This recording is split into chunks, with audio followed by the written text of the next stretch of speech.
Assalamualaikum warahmatullahi wabarakatuh.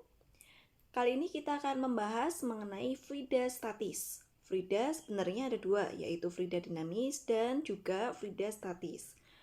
Perlu adik-adik ketahui bahwa fluida ini adalah zat yang bisa mengalir, contohnya zat cair dan gas. Statis artinya diam, sehingga fluida statis artinya adalah pembahasan mengenai sifat-sifat fluida atau zat alir yang diam. Artinya, untuk fluida dinamis ini adalah pembahasan mengenai sifat-sifat fluida yang bergerak. Nah, ini kita akan bahas di pembahasan selanjutnya. Pertama-tama, kita akan mempelajari yang namanya tekanan hidrostatis. Pada dasarnya, tekanan ini adalah besarnya gaya persatuan luas. Seperti yang adik pernah pelajari waktu SMP, tekanan ini bisa dicari menggunakan persamaan F dibagi dengan A. Di mana F ini artinya adalah gaya dengan satuan Newton, kemudian A artinya adalah luas penampang, satuannya meter kuadrat. P adalah tekanan, satuannya Pascal, disingkat dengan PA atau sama dengan Newton per meter kuadrat. Kita pelajari contoh soal yang pertama tentang tekanan. Perhatikan gambar berikut. Massa kotak adalah 75 kg dan percepatan gravitasi 10 meter per second kuadrat. Tekanan yang diberikan oleh dasar kotak adalah, pertama-tama kita tuliskan terlebih dahulu yang diketahui. Ditanyakan adalah tekanan pada dasar kotak. Oleh karena itu, kita cari terlebih dahulu luas penampang yang menekan. Ini luas penampang yang menekan, panjangnya adalah 6 meter dan lebarnya adalah 5 meter. Kita tuliskan persamaan untuk mencari luas, yaitu panjang dikalikan dengan lebar. Panjangnya adalah 6, kemudian lebarnya adalah 5. Jadi sama dengan 30 meter persegi. Kemudian gaya tekan ini sama dengan berat dari kotaknya. Di sini diketahui massa kotak adalah 75 kg. Gravitasi yang bekerja sama dengan 10 meter per second kuadrat. Jadi, untuk mencari gaya berat, kita gunakan persamaan massa dikalikan dengan gravitasi. Massanya adalah 75, sedangkan gravitasinya adalah 10. Jadi, F sama dengan 750 Newton. Yang ditanyakan adalah P. Kita tuliskan ditanyanya, P sama dengan titik-titik tanda tanya. Kita gunakan persamaan untuk mencari tekanan, yaitu P sama dengan F dibagi dengan A. Gayanya tadi sama dengan 750 dibagi luas penampangnya adalah 30. 75 dibagi 3 ini sama dengan 25. Kemudian nolnya bisa dicoret. Hasil dari perhitungan tekanan sama dengan 25 Newton per meter kuadrat atau sama halnya dengan 25 Pascal. Ada dua satuannya, namun kita sesuaikan yang ada di opsi jawaban. Di sini yang ada adalah 25 Newton per meter kuadrat D. Kita lanjutkan ke contoh soal yang kedua. Ada 4 balok, kita bisa lihat pada gambar, mempunyai massa yang sama. Maka balok yang memberikan tekanan terkecil pada bidang tekannya adalah, kita coba gunakan persamaan untuk mencari tekanan, yaitu P sama dengan gaya dibagi dengan luas penampang yang menekan. Gaya kita bisa gunakan gaya berat, di mana V ini nanti sama dengan massa dikalikan dengan gravitasi. Karena di sini massanya sama, jadi kita abaikan saja. Kita hanya perlu perhatikan hubungan antara P dengan A. P dengan A ini mengalami hubungan berbanding terbalik, di mana ketika A-nya ini semakin besar, Ketika pembaginya besar, maka nilai P ini akan makin kecil. Sebaliknya, jika A-nya ini makin sedikit, pembaginya kecil ya, maka masing-masing akan mendapat bagian yang besar. Seperti itu. Jadi, ketika kita ingin memperoleh tekanan yang kecil, kita harus cari balok dengan luas penampang yang menekan lantai itu paling besar. Jadi kita bisa tuliskan, kita cari A-nya yang besar. Baik, kita tinggal hitung saja masing-masing luas penampang yang menekan. Di sini untuk gambar yang A, panjangnya adalah 6, lebarnya adalah 4. Kita tulis A sama dengan panjang kali lebar, berarti 4 dikalikan 6 atau 6 kalikan 4 sama saja ya, dibolak-balik. Hasilnya adalah 24 meter kuadrat. Kemudian yang B, luas penampang yang menekan, di sana ada panjangnya 10, lebarnya adalah 2. 10 dikalikan 2 sama dengan 20 meter persegi. Selanjutnya untuk yang C, luas panjang kali lebar, panjangnya 8, lebarnya 2, sama dengan 16 meter persegi. Terakhir yang D, luas penampang sama dengan panjang kali lebar sama dengan 5 dikalikan 6, sama dengan 30 meter persegi. Tadi kita akan mencari yang A-nya besar. Ini ada pada pilihan yang D. Selanjutnya, setelah kita memahami tentang konsep tekanan, yaitu perbandingan antara gaya dengan luas permukaan, maka di sini kita akan lanjut memahami mengenai tekanan hidrostatik. Tekanan hidrostatik artinya adalah tekanan yang diberikan fluida yang diam pada kedalaman tertentu. Rumusnya adalah pH. pH ini adalah simbol untuk tekanan hidrostatis. Satuannya Newton per meter persegi atau Pascal, sama dengan rho GH. Rho artinya adalah massa jenis, satuannya kilogram per meter kubik. Kemudian G-nya adalah gravitasi, gunakan 10 meter per second kuadrat. Dan H artinya adalah kedalaman. Karena H artinya adalah kedalaman, maka adik-adik menghitung H harus dari atas atau dari permukaan fluidanya. Seperti ini. Selanjutnya, pada suatu benda yang terletak pada kedalaman tertentu dipengaruhi oleh dua tekanan, yaitu tekanan hidrostatis dan juga tekanan udara. Oleh karena itu, tekanan mutlak atau bisa juga disebut dengan tekanan total yang terjadi pada benda adalah P sama dengan PO. PO adalah tekanan udara 1 atmosfer atau 10⁵ ditambah dengan tekanan hidrostatisnya, yaitu rho GH. Mari kita coba untuk contoh soal yang ketiga. Ada seekor ikan berada pada kedalaman 15 meter di bawah permukaan air. Jika massa jenis air 1000 kg per meter kubik, percepatan gravitasi bumi 10 meter per second kuadrat, dan tekanan udara luar 10⁵ Newton per meter persegi. Tentukan tekanan hidrostatis yang dialami ikan dan tekanan total yang dialami ikan. Pertama-tama kita tuliskan dulu yang diketahui, yaitu ada kedalaman, yaitu H 15 meter. Selanjutnya tekanan udara 10⁵ Pascal. Kemudian massa jenis air 1000 kilogram per meter kubik, dan gravitasi kita gunakan 10 meter per second kuadrat. Yang ditanyakan yang pertama adalah tekanan hidrostatis, simbolnya adalah pH. Yang B adalah tekanan total. Kita mula-mula akan hitung tekanan hidrostatisnya dulu atau yang poin A. Jadi kita gunakan pH itu sama dengan Rho dikalikan G dikalikan H.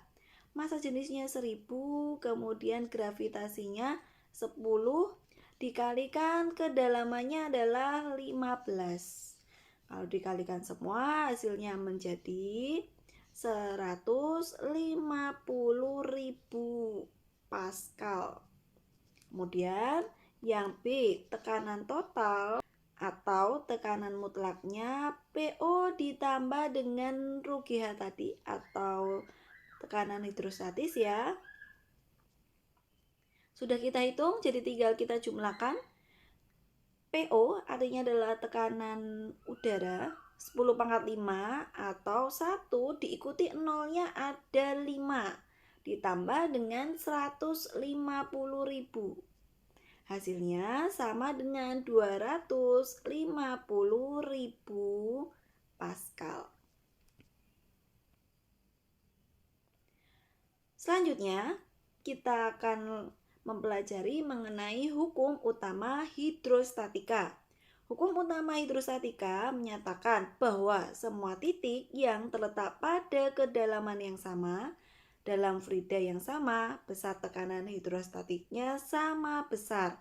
Hal ini bisa dipahami pada fenomena pipa U. Nah, di sini adik-adik bisa lihat pipa U. Maksud dari pernyataan hukum utama hidrostatika tadi adalah tekanan pada titik 1 dan titik 2 ini sama besar. Bisa dituliskan pH 1 sama dengan pH 2, di mana P itu artinya adalah Rho GH. Jadi Rho 1 GH 1 sama dengan Rho 2 GH 2. Kemudian gravitasinya dicoret sehingga menjadi Rho 1 H1 sama dengan Rho 2 H2. Persamaan ini pernah digunakan dalam percobaan untuk menentukan massa jenis zat cair. Keterangannya ada Rho ini artinya adalah massa jenis, kemudian H adalah tinggi permukaan zat cair. Rho 1 untuk massa jenis zat cair 1, H1 untuk tinggi permukaan zat cair 1. Kemudian Rho 2 adalah massa jenis zat cair 2 dan H2 adalah tinggi permukaan zat cair jenis kedua. Tinggi bisa gunakan satuan senti karena ini adalah pipa U. Kemudian massa jenis gunakan satuan kilogram per meter kubik. Langsung saja kita coba contoh soal yang keempat. Pada gambar di bawah, kaki kanan diisi dengan air raksa. Massa jenisnya adalah 13 gram per centimeter kubik. Sedangkan kaki kiri diisi dengan cairan yang tidak tercampur dengan air raksa. Massa jenis cairan tersebut adalah, bisa ada dilihat di gambar. Mula-mula kita buat garis terlebih dahulu ya di sini. Anggap zat cair yang di sebelah kiri ini sebagai zat cair yang pertama. Berarti tingginya adalah 14 cm H1. Kemudian zat cair yang sebelah kanan ini sebagai zat cair yang kedua, berarti tingginya adalah H2. Diketahui kaki kanan berarti zat cair yang kedua ya, diisi dengan raksa. Artinya massa jenis yang kedua ini merupakan massa jenis raksa, yaitu 13,6 gram per centimeter kubik. Yang ditanyakan adalah massa jenis zat cair yang di sebelah kiri atau Rho 1. Karena di sini opsi jawabannya menggunakan gram per centimeter kubik, maka kita tidak perlu ubah satuan dari massa jenis zat cair kedua yang sudah diketahui. Langsung saja karena saya sudah menuliskan yang diketahui pada gambar, kita hitung menggunakan persamaan Rho 1 H1 sama dengan Rho 2 H2. Rho 1 sama dengan Rho 2 dikalikan H2 dibagi dengan H1 sama dengan 13,6 dikalikan H2-nya adalah 12 dibagi dengan 14. Kita coret. Di sini ada dibagi 2 ya, ini 6. di sini 7. Maka ini hasilnya sama dengan 11,7 gram per sentimeter kubik. Opsi yang sesuai adalah yang A. Selanjutnya, mari kita pelajari tentang hukum Pascal. Hukum Pascal menyatakan bahwa tekanan yang diberikan pada suatu fluida dalam ruang tertutup akan diteruskan ke segala arah dengan sama besar. Mari kita lihat ilustrasinya. Ada dua buah penampang ya, ada A1, kemudian ada A2. Mereka merupakan ruang tertutup ya. Biasanya di sini contoh dalam kehidupan sehari-hari adalah pipa hidrolik. Jadi ketika kita memberikan gaya sebesar F1 pada penampang A1, maka tekanan yang dihasilkan ini akan sama besar dengan tekanan pada penampang yang kedua, yaitu A2. Oke, jadi bisa dituliskan di sini F1 per A1 sama dengan F2 per A2. F artinya adalah gaya tekan, kemudian A adalah luas permukaan. F1 berarti gaya tekan untuk ruang pertama, satuannya Newton. F2 artinya adalah gaya tekan pada ruang kedua, satuannya Newton. A1 luas permukaan ruang 1, satuannya meter kuadrat, dan A2 luas permukaan ruang kedua, satuannya meter kuadrat. Jika A ini kita uraikan, biasanya penampang ini kan berupa lingkaran, maka A bisa dijabarkan menjadi PR kuadrat atau PD kuadrat. Persamaannya kita bisa tuliskan menjadi F1 per F2 sama dengan A1 per A2. Ini diperoleh dari F2-nya ini pindah ke bawah, sedangkan A1-nya pindah ke atas. Jadinya F1 per F2 sama dengan A1 per A2. Karena A sebanding dengan R kuadrat, maka bisa dituliskan juga setara dengan R1 per R2 kuadrat dan juga D1 per D2 kuadrat. R artinya adalah jari-jari, satuannya adalah meter, kemudian D artinya adalah diameter, satuannya adalah meter. Kita akan coba contoh soal yang kelima. Seorang anak hendak menaikkan batu bermasa 1 ton dengan alat seperti pada gambar. Jika luas penampang pipa besar adalah 250 kali luas penampang pipa kecil. Tekanan cairan pengisi pipa diabaikan. Tentukan gaya minimal yang harus diberikan agar anak bisa mengangkat batu. Oke, di sini diketahui bahwa massa batu yang besar. Oke, berarti di sini gaya tekannya ya sama dengan F2 sama dengan berat batu. Kita gunakan massa dikalikan gravitasi, diketahui massanya adalah 1 ton. Berarti 1 ton ini kan setara dengan 1000 kilogram. Oke, saya hitung 1000 dikalikan dengan 10 sama dengan 10.000 Newton. Selanjutnya diketahui luas penampangnya tadi 250 kali. Berarti A2 sama dengan 250 kali A1. Yang ditanyakan F1-nya berapa? Agar si batu ini bisa terangkat. Kita langsung saja gunakan persamaan hukum Pascal, yaitu F1 per A1 sama dengan F2 per A2. F1 yang ditanyakan A1 tulis saja A1, F2-nya 10.000, A2-nya 250 A1. Boleh dicoret A1-nya. Lalu kita bagi. 1000 dibagi dengan 250 adalah 4. Di sini kita punya 4 dan 0. Jadi 40 ya. F1 sama dengan 40 Newton. Nah, ini adalah gaya yang perlu diberikan anak agar batu bisa terangkat. Aplikasi atau penerapan hukum Pascal dalam kehidupan sehari-hari, selain pompa hidrolik pada tempat cuci mobil yang sudah saya sedikit singgung tadi, ada pula pada rem hidrolik atau rem cakram pada kendaraan. Kemudian dongkrak hidrolik pada kendaraan dan tempat duduk pasien dokter gigi. Selanjutnya kita coba contoh soal yang ke-6, masih tentang dongkrak hidrolik. Digunakan untuk mengangkat beban jika jari-jari pipa kecil adalah 2 cm dan jari-jari pipa besar adalah 18 cm. Tentukan gaya minimal yang diperlukan untuk mengangkat beban sebesar 81 kg.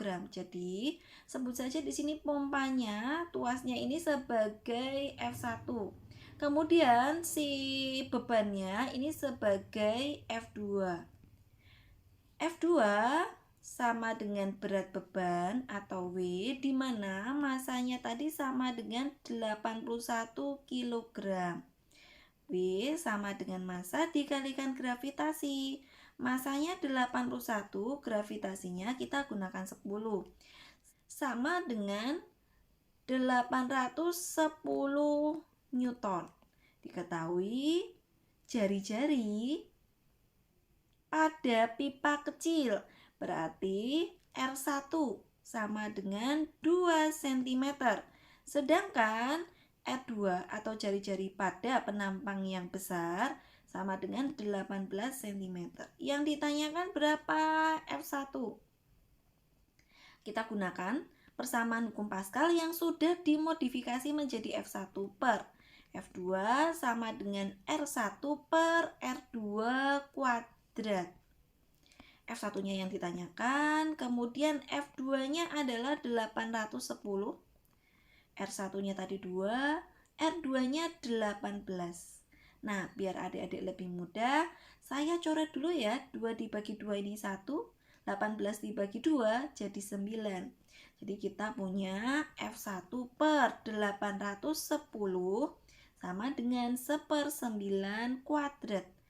Artinya ini sama dengan F1 per 810 sama dengan 1 kuadrat per 9 kuadrat. 1 kuadrat ya 1, 9 kuadrat 81. Kemudian 810-nya ini tadinya di bawah, saya pindah ruas. Jadi nanti posisinya di atas menjadi 1/81 dikalikan 810. Dicoret 81-nya. F1 sama dengan 10 Newton. Nah, ini gaya yang diperlukan untuk mengangkat beban sebesar 81 kg. Soal selanjutnya, contoh soal nomor 7. Perbandingan diameter pipa kecil dan pipa besar dari sebuah alat berdasarkan hukum Pascal adalah 1/25.